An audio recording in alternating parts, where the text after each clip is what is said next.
नमस्कार। आज हम एक ऐसी जासूसी कहानी में उतरने वाले हैं जो सच में दिमाग घुमा देगी।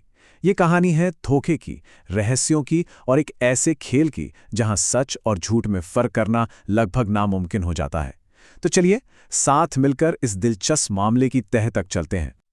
अब देखिए, इस कहानी की शुरुआत किसी क्राइम सीन से नहीं होती, नहीं, बल्कि इसकी शुरुआत होती है एक बंद कमरे से। माहौल में टेंशन है और वहां चल रहा है पूछताछ का एक जबरदस्त दौर, सच को बाहर लाने की कोशिश। और इस पूरे इंटेरोगेशन को लीड कर रहे हैं इंस्पेक्टर राघव। उनका पहला ही सेंटेंस मतलब कमरे में टेंशन को सीधा डबल कर देता है। ये साफ हो जाता है कि वो किसी भी झूठ को बख्शने वाले नहीं है, और ये केस जैसा दिख रहा है वैसा बिल्कुल भी नहीं है। तो अब शुरू होता है सवालों का वो जाल, एक ऐसा जाल जहां हर किरदार अपने आप में एक पहेली है और हर सवाल वो जवाब कम और एक नया सवाल ज्यादा लगता है। इंस्पेक्टर राघव एक एक करके सस्पेक्ट से बात करना शुरू करते हैं। लिस्ट में सबसे पहला नाम आता है सुनीता का, मृतक की पत्नी, और पूछताछ के दौरान उसका घबराना, उसका कांपना पहली ही नजर में शक की सुई को और गहरा कर देता है। उसका जवाब बड़ा सीधा सा है, मैं तो अपने कमरे में थी, मुझे कुछ नहीं पता। सुनने में तो ये एक सिंपल सा बहाना लगता है, पर सवाल यह है, क्या यही सच है? लेकिन यहीं पर इंस्पेक्टर राघव की वो पारखी नजर काम आती है। वो एक ऐसी चीज नोटिस करते हैं जो पूरी कहानी का रुख मोड़ सकती है। सुनीता के उंगलियों पर खून का एक बहुत ही हल्का सा दाग। बस ये एक छोटा सा सबूत उसके पूरे बयान पर एक बहुत बड़ा सवाल खड़ा कर देता है। अगला नंबर आता है बेटे आयुष का। उसके एटीट्यूड में ना गुस्सा और नाराजगी साफ झलक रही है। और देखिए, जहां इतनी नाराजगी हो वहां मोटिव यानी मकसद अक्सर छुपा नहीं रहता। हाँ, वो मानता है कि उसके पिता उसे हमेशा नीचा दिखाते थे, लेकिन वो हत्या करने से साफ मुकर जाता है।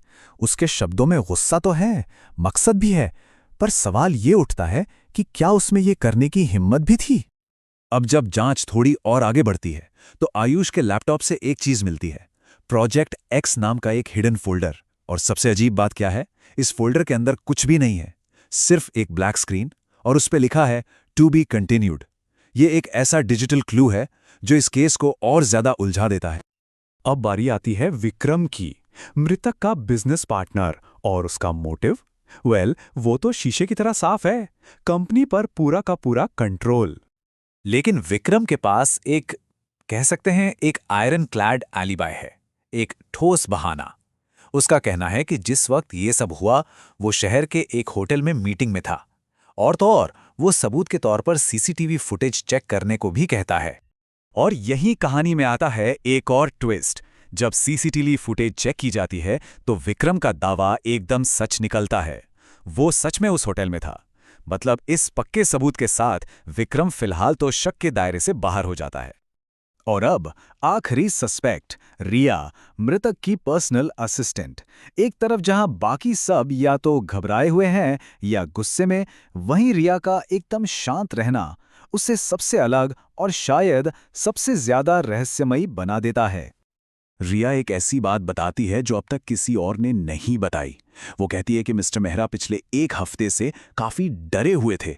उन्हें ऐसा लग रहा था कि कोई उन पर नजर रख रहा है, कोई उनका पीछा कर रहा है। ये एक ऐसी जानकारी है जो पूरे केस को एक बिल्कुल ही नया एंगल दे देती है।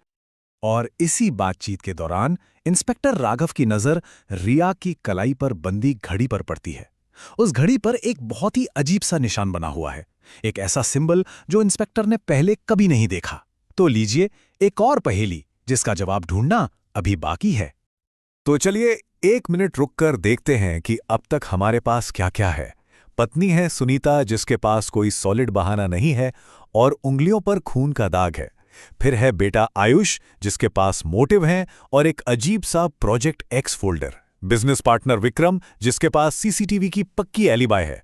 और आखिर में असिस्टेंट रिया जिसकी घड़ी पर एक अजीब सिंबल है और जिसके हिसाब से मृतक को पहले से ही खतरे का अंदेशा था। मतलब 4 लोग, 4 अलग-अलग कहानियां और कई सारे अनसुलझे सुराग। पहेली के सारे टुकड़े तो सामने बिखरे हैं, पर तस्वीर अभी तक साफ नहीं हुई है। तो पूछताछ का दौर तो खत्म हो गया है और सारे सुराग भी सामने हैं। ऐसा लग रहा है कि शायद केस अब सुलझने ही वाला है।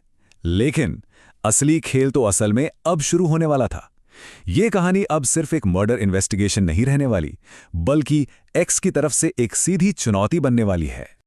दिन भर की इस थका देने वाली जांच के बाद इंस्पेक्टर राघव वापस उसी स्टडी रूम में लौटते हैं, उसी जगह जहां से ये सब शुरू हुआ था।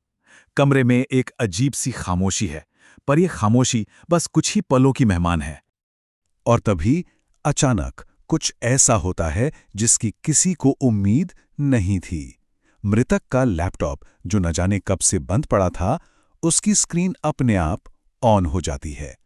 स्क्रीन पर एक मैसेज फ्लैश होता है, स्वागत है इंस्पेक्टर, अब तुम भी मेरे इस खेल का हिस्सा हो, एक्स। बस ये एक मैसेज और पूरा का पूरा केस एक झटके में पलट जाता है। अब यह साफ है कि कातिल सिर्फ भागा नहीं है, बल्कि वो अब इंस्पेक्टर को सीधे सीधे चैलेंज कर रहा है। इंस्पेक्टर राघव को यह समझने में एक पल भी नहीं लगता कि उनका पाला किसी आम कातिल से नहीं पड़ा है। वो बस इतना ही कह पाते हैं, तो एक्स सिर्फ कातिल नहीं, बल्कि इस पूरे खेल का मास्टरमाइंड है। ये सिर्फ एक मर्डर केस नहीं है, ये एक दिमागी खेल है। और अब इंस्पेक्टर राघव खुद इस खेल का एक मोहरा बन चुके हैं।